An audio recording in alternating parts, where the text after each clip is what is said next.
तो आज मैं बात करूंगी उन चीजों के बारे में जो मैंने अपनी पढ़ाई के दौरान क्या क्या ऐसी चीजें थी जो मैंने खुद में तब्दील की, खुद में बदली, खुद में वो चीजें अडॉप्ट की जिसे हम कहते हैं। तो जैसे कि मैंने आपको पिछली वीडियो में बताया कि मैंने बहुत सारी चीजों के बारे में पढ़ा, जैसे समंदर, वो 2 समंदर जिनका पानी अलग है, टेस्ट अलग है, लेकिन फिर भी वो आपस में मिलते नहीं, और बहुत परेशान थी मैं ये सारी चीजें पढ़कर एक्चुअली। तो अब मैंने और क्या पढ़ा, मैंने नमाज के बारे में पढ़ा, मैंने अल्लाह की जात के बारे में पढ़ा। एक बहुत ही खास बात आपको बताना चाहूंगी कि जब मैं बहुत छोटी थी, मेरे माँ और मेरे पापा दोनों बहुत ही अलग अलग तरीके के इंसान हैं। माँ मेरी जो हैं, उन्होंने मुझे हमेशा कहा कि आप जो हमारे भगवान हैं, जो आइडल्स जिनको हम प्रे करते थे, आप उन्हीं को इबादत करें, आप टेम्पल्स में जाएं, मंदिरों में जाएं, गुरुद्वारों में जाएं, आप वहां सजदे करें। लेकिन जो मेरे अबू थे, जो मेरे पापा हैं, उन्होंने मुझे कभी नहीं बोला है कि इन जगहों पे जाकर आप सजदे करो, आप उनकी इबादत करो। मेरे पापा ने हमेशा मुझे यही सिखाया कि बेटा, जिन्हें मम्मा आपकी बोल रही हैं या जो बाकी दुनिया करती है, ये वो खुदा नहीं है, ये वो प्रभु, ये वो ईश्वर नहीं है, ये वो रब नहीं है। अब मैं पापा से बोलती थी, पापा अगर ये नहीं है तो फिर कौन है? तो पापा मुझे बोलते थे कि नहीं बेटा, उनको किसी ने इन आंखों से नहीं देखा, लेकिन हाँ, वो जात है, वो जात सबसे बड़ी ताकत है। वही एक जात है जो हर किसी चीज को अपने कंट्रोल में रखती है। उसकी मर्जी के बिना एक पत्ता भी नहीं हिलता, उसकी मर्जी के बिना आप एक सांस भी नहीं ले सकती। लेकिन खैर, बहुत छोटी थी मैं उस वक्त, तो ये बातें पापा की कभी समझ में नहीं आई। खैर, जब मैं पढ़ रही थी इन चीजों के बारे में, इस्लाम के बारे में, बहुत हैरान हुई मैं ये सोचकर कि जो मेरे पापा ने मुझे किस जमाने में बोला था, मैं छोटी थी, ऑलमोस्ट अब से 10-12 साल पहले बोली थी बातें, 15 साल पहले मैं बोलूंगी, वो बातें आज मैं पढ़ रही हूँ, वही चीजें जो मेरे पापा ने मुझे बोला। बहुत कंफ्यूज थी कि क्या जिस खुदा की मैं इबादत करती हूँ वो सही है या ये सही है।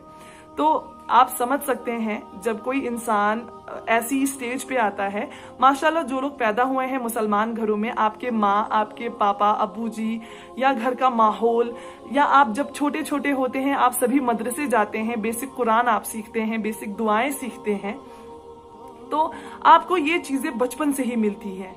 हम जैसे लोग जो जवान हो जाते हैं, पहले तो एक रिलीजन में बहुत ऐश परस्त जिंदगी जो टेम्पररी है, बिल्कुल ही जिसका भरोसा भी नहीं किया जा सकता, वो जिंदगी जी मैंने।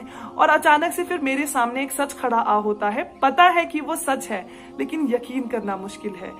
अब जितना मैं पढ़ते जा रही थी, मेरा दिल आधा ये कहता था यही सच है, लेकिन आधा दिल ये मानने को तैयार नहीं था। आधा दिल मेरा ये कहता था, 50% मैं बोलूंगी, 50% मान रहा था, 50% मुझे ऐसे ख्याल आ रहे थे बीच बीच में कि कहीं ऐसा तो नहीं मैं यूं ही इन्फ्लुएंस हो रही हूं। मतलब होता है कभी ना कि आप किसी चीज को पढ़ने के शौकीन होते हैं तो कुछ दिनों तक नशा रहता है उस चीज का, आपको बड़ी शिद्दत रहती है उस चीज को जानने की, उसे पढ़ने की। फिर वक्त के साथ साथ आप भूल जाते हैं उन चीजों को। अब मुझे ये नहीं समझ में आ रहा था कि वाकई ये सच है या सिर्फ मैं इन्फ्लुएंस में हूं, यानी कि सिर्फ मुझे कुछ देर के लिए ये फीलिंग ही ऐसी आ रही है। खैर, मैंने पढ़ाई अपनी छोड़ी नहीं माशाल्लाह। तो अगस्त 2011 से जनवरी 2012, ऑलमोस्ट 5.5 महीने बीत गए मुझे पढ़ते पढ़ते। मेरी क्यूरियोसिटी खत्म नहीं हुई। बहुत ही अहम हिस्सा आपको बोलूंगी कि जब मैं पढ़ रही थी, जिनके पास मैं रह रही थी, मेरे रूममेट्स के पास, वो मुझे पूछते थे कि आप क्यों इतना पढ़ रही हैं, कहीं आपका इरादा तो नहीं है मुसलमान बन जाने का? तो मैं उन्हें बोलती थी ऐसा कुछ नहीं है, मैं बस जानना चाहती हूँ, अच्छा लग रहा है मुझे पढ़ना। तो काफी समझाया भी उन्होंने कि ऐसी गलती मत करना, मुसलमान नहीं बन जाना, कहीं ऐसा ना हो कि आपके एक फैसले से आपके माँ बाप टूट जाएं, आप अपनी सोसाइटी से अलग हो जाओ, आपके जो हम दोस्त हैं और भी दोस्त हैं जो बचपन की फ्रेंड्स हैं मेरी, कहीं वो ना छूट जाएं। तो ऐसी गलती नहीं करना, आप इज्जत करो, लेकिन आप ये बदलाव खुद में नहीं लाना। खैर, मैं सुनती थी उनकी बातें, क्योंकि आपके अच्छे दोस्त आपके चाहने वाले होते हैं, लेकिन कैसे मुझे पता नहीं था उस वक्त, उनके हिसाब से वो अच्छा चाह रही थी मेरा। लेकिन आज मुझे समझ आता है कि काश उन्होंने भी पढ़ा होता, काश वो भी इस दीन के दायरे में आई होती, काश वो इस सच को जान पाती कि अल्लाह के ऊपर कोई है ही नहीं जो इबादत के लायक है, कि अल्लाह के साथ कोई है ही नहीं। तो इतने महीनों में मैं नमाज की प्रैक्टिस मैंने शुरू कर दी थी, और ऑल्दो मैं पूरी तरह मुसलमान नहीं हुई थी, लेकिन नमाज में अदा करती थी। नमाज में कुछ इस तरह अदा करती थी कि मैं खड़ी हो जाती थी, फिर चेस्ट पे हाथ रखना, वो फिर रुकू में जाना, सजदे में जाना। जब तशाहुद का टाइम आता था तो अपनी एक उंगली को, जो इंडेक्स फिंगर जिसे हम कहते हैं, तशाहुद की उंगली के टाइम पे उठाती थी, रखती थी नीचे, फिर सलाम फेरती थी। जितनी रकातें उतनी ही पढ़ती थी मैं, तो उतनी ट्रेनिंग मुझे थी। सलाम का जवाब देना, कुछ कुछ चीजें थी जो मैंने सीखी थी। और जो बेसिक चीज होती है, आपका ईमान किस चीज से आता है, ये बहुत अच्छे से समझ चुकी थी मैं, कि आप जब तक ये यकीन नहीं करेंगे दिल से, दिमाग से, कि ला इलाहा इल्लल्लाह, कि अल्लाह के सिवा कोई नहीं है ऐसा जो इबादत के लायक हो, सिर्फ एक खुदा है, एक रब है, और हुजूर पाक नबी सल्लल्लाहु अलैहि वसल्लम अल्लाह के रसूल हैं। ये बात आपको दिलो दिमाग से अच्छे से अंदर धसा लेनी है, जिसे कहते हैं, मतलब बहुत ज्यादा पूरी तरह यकीन करना है, तब आप ईमान के दायरे में आ जाते हैं। माशाअल्लाह 5.5 महीने की पढ़ाई के साथ साथ मैं आपसे कहूंगी 90% मेरा दिल मुतमईन हो गया था। मैं यकीन कर चुकी थी कि यही सही रास्ता है। अगर मैं सिर्फ इन्फ्लुएंस में होती तो शायद 5.5 महीने तक इतना लंबा कंटिन्यू मैं नहीं करती, ना ही मैं नमाज पढ़ना शुरू करती, ना ही मैं चोरी चोरी रातों को उठकर नमाजें पढ़ा करती। मैं उठती थी रात को चोरी चोरी कि कोई मुझे देख ना ले नमाज पढ़ते हुए, तो मैं नमाज पढ़ती थी। तो मुझे क्या जरूरत थी फिर? तो ये इन्फ्लुएंस नहीं था, वाकई मैं तैयार थी, दिल से तैयार थी।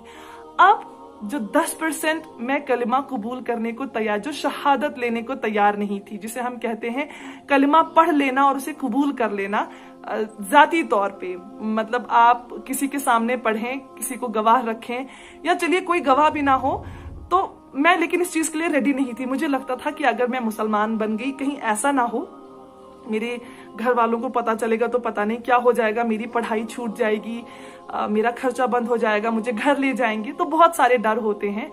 तो इस बात से मैं, आप जो भी ये वीडियो देख रहे हैं, सुन रहे हैं, बहुत से ऐसे लोग होंगे जो ऐसी सिचुएशन में आज होंगे, या आने वाले होंगे, या आ चुके होंगे, कि कंफ्यूजन होती है। लेकिन खुदा के लिए यकीन मानिए, इस्लाम से बेहतर आपकी जिंदगी में कोई फैसला नहीं होगा। इस्लाम कबूल करना मतलब अल्लाह के करीब आना, उस जात के करीब आना जो हक है, जो सच है। इस्लाम कबूल करने का मतलब, भले ही सख्तियां आएंगी आपको, लेकिन जो सुकून आपकी जिंदगी में होगा, वो सुकून आपको कहीं नहीं मिलेगा। ना वो पैसे से मिलेगा, ना दौलत से, ना शोहरत से, ना ही बेईमान होकर। तो दरखास्त है, अगर ऐसी किसी सिचुएशन में कंफ्यूज्ड हैं, देर मत कीजिए, आप कलमा कबूल करें, बाकी सब खुदा के हवाले छोड़ दें। अल्लाह ताला खुद फैसले लेंगे, अल्लाह ताला खुद ठीक करेंगे आपकी जिंदगी में सब कुछ, इंशाअल्लाह। तो अब मैं नमाजें अदा कर रही थी, लेकिन दीन कबूल करने के लिए रेडी नहीं थी।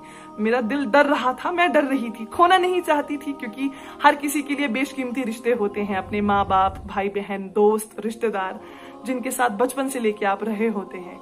तो एक चीज जो मेरे लिए सबसे गलत साबित हुई, मैं बोलूंगी मेरी ही गलती थी, कि मैंने अच्छाई तो सारी पढ़ ली, लेकिन मैंने एक हिस्सा छोड़ दिया जो था शैतान के बारे में, कि शैतान हमारा खुला दुश्मन है। अगर आप खुदा के करीब आना चाहेंगे, अगर आप अल्लाह की इबादत करना चाहेंगे, और खासकर कोई और किसी और मजहब से आएगा इस मजहब में और सच हक को पहचानेगा और हक की इबादत करेगा, अल्लाह की इबादत, तो शैतान तो सारा जोर लगाएगा ही, ऑब्वियसली वो आपको दूर करना चाहेगा। तो मैंने ये चीज पढ़ी ही नहीं थी, ये मेरी ही गलती थी कि मैंने इस हिस्से पे कभी ध्यान नहीं दिया कि शायद ये शैतान के वसवसे थे जो मेरे अंदर इतनी कंफ्यूजन क्रिएट कर रहे थे, जो इतनी परेशानी क्रिएट कर रहे थे मेरे अंदर, इतने गलत सवाल खड़े कर रहे थे। तो इस बारे में, शैतान के बारे में मुझे कैसे पता चला, कौन से वो शख्स थे मेरी जिंदगी में जो आए और जिन्होंने मुझे शैतान के बारे में समझाया, और वही वो इंसान थे जिनसे मैंने शहादत कबूल की, मैंने कलिमा पढ़ा उनके साथ, वो गवाह बने मेरे कि मैंने इस्लाम कबूल किया है, माशाल्लाह सुभान अल्लाह। तो ये काफ़ी लंबी कॉन्वर्सेशन है, इंशाअल्लाह काफ़ी लंबी बातचीत है। तो इंशाअल्लाह मैं आपको अगली वीडियो में बताऊंगी कि क्या क्या मुझे शैतान के बारे में उन्होंने बताया और कैसे मैं तैयार हो गई उसी वक्त कलमा कबूल करने के लिए। आप मेरी इस वीडियो को शेयर करें, आप इसे दूसरों तक पहुंचाएं। क्या पता कि कोई ऐसा इंसान हो जो कंफ्यूज हो, जो डर रहा हो, सोशल कंपल्शन की वजह से, सोसाइटी की वजह से, घर वालों की वजह से, बहुत सारी वजूहात होती हैं, तो सही इंसान तक पहुंचे। क्या पता उनमें ये हिम्मत आ जाए कि वो सही दीन को, सही खुदा को पहचाने, सही रब को पहचाने और उन्हीं की इबादत करें। तो आप शेयर कीजिए अगर आप और इंतजार कीजिए मेरी अगली वीडियो का। इंशाअल्लाह बहुत जल्द मैं हाजिर होंगी आपके सामने अपनी आखिरी जो हिस्सा है मेरे इस्लाम कबूल करने का, आखिरी वीडियो के साथ। वीडियोस में और भी बनाऊंगी इंशाल्लाह बहुत सारे अलग अलग टॉपिक्स पे, लेकिन मेरी शहादत कबूल करने का जो हिस्सा है वो मैं इसके बाद बयान करूंगी इंशाल्लाह। वीडियो के नीचे सब्सक्राइब के बटन पे क्लिक करें, बेल के आइकॉन पे क्लिक कीजिए ताकि हर नई वीडियो की नोटिफिकेशन आपको